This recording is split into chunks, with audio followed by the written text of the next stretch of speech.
प्रिय विद्यार्थियों, आज हम ईसा पूर्व छठी शताब्दी के धार्मिक आंदोलनों के बारे में चर्चा करेंगे।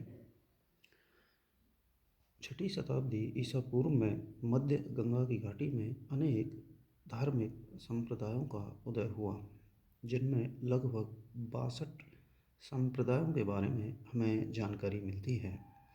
इनमें जैन और बौद्ध संप्रदाय प्रमुख थे। बौद्ध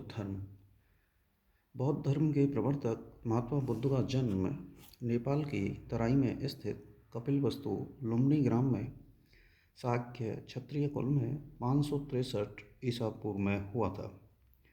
इनकी माता का नाम महामाया तथा पिता का नाम शुद्धोदन था।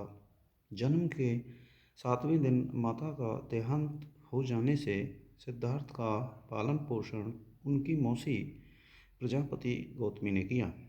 16 वर्ष की अवस्था में सिद्धार्थ का विवाह शाक्य कुल की कन्या यशोधरा से हुआ, जिनका बौद्ध ग्रंथों में अन्य नाम बिंबा गोपा भद्दगच्छना मिलता है। सिद्धार्थ से यशोधरा को एक पुत्र उत्पन्न हुआ, जिसका नाम राहुल था। सांसारिक समस्याओं से व्यथित होकर सिद्धार्थ ने 29 वर्ष की अवस्था में गृह त्याग दिया। इस त्याग को बौद्ध धर्म में महाभिनिष्क्रमण कहा गया है। गृह त्याग के उपरांत सिद्धार्थ ने अनोमा नदी के तट पर अपने सिर को मुड़वाकर भिक्षुओं का कांसाय वस्त्र धारण किया। 7 वर्ष तक वे ज्ञान की खोज में इधर उधर भटकते रहे। सर्वप्रथम वैशाली के समीप आलार कालाम, जो कि सांख्य दर्शन का आचार्य था, के आश्रम में आए। इसके उपरांत वे उर्वेला यानी बोधगया के लिए प्रस्थान किया, जहां उन्हें कौंडिन्य आदि 5 साधक मिले। 6 वर्ष तक अथक परिश्रम एवं घोर तपस्या के बाद 35 वर्ष की आयु में वैशाख पूर्णिमा की एक रात पीपल यानी बट वृक्ष के नीचे निरंजना यानी पुनपुन नदी के तट पर सिद्धार्थ को ज्ञान प्राप्त हुआ। इसी दिन से वे तथागत हो गए। ज्ञान प्राप्ति के बाद गौतम बुद्ध के नाम से प्रसिद्ध हुए।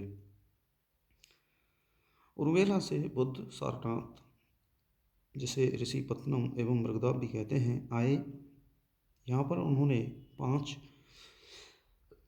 ब्राह्मण सन्यासियों को अपना प्रथम उपदेश दिया, जिसे बौद्ध ग्रंथों में धर्म चक्र प्रवर्तन के नाम से जाना जाता है।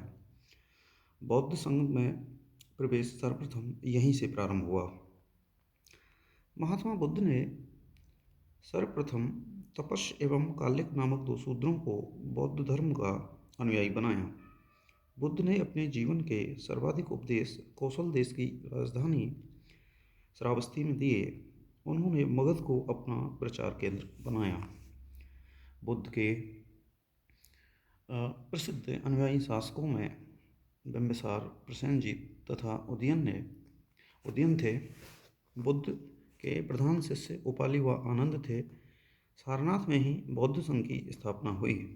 महात्मा बुद्ध अपने जीवन के अंतिम पड़ाव में हिरण्यवती नदी के तट पर स्थित कुशीनारा पहुँचे, जहाँ पर 483 ईसा पूर्व में 80 वर्ष की अवस्था में इनकी मृत्यु हो गई। इसे बौद्ध परंपरा में महाभिनिष्क्रमण के नाम से, महापरिनिर्वाण के नाम से जाना जाता है। मृत्यु से पूर्व कुशीनारा के परिव्राजक सुबच्छु को उन्होंने अपना अंतिम उपदेश दिया। महापरिनिर्वाण के बाद बुद्ध के अवशेषों को 8 भागों में विभाजित कर दिया गया। तो प्रिय विद्यार्थियों, ये महात्मा बुद्ध का एक सामान्य परिचय था। कल हम बौद्ध धर्म की शिक्षाएं एवं सिद्धांतों के बारे में विस्तृत अध्ययन करेंगे। धन्यवाद।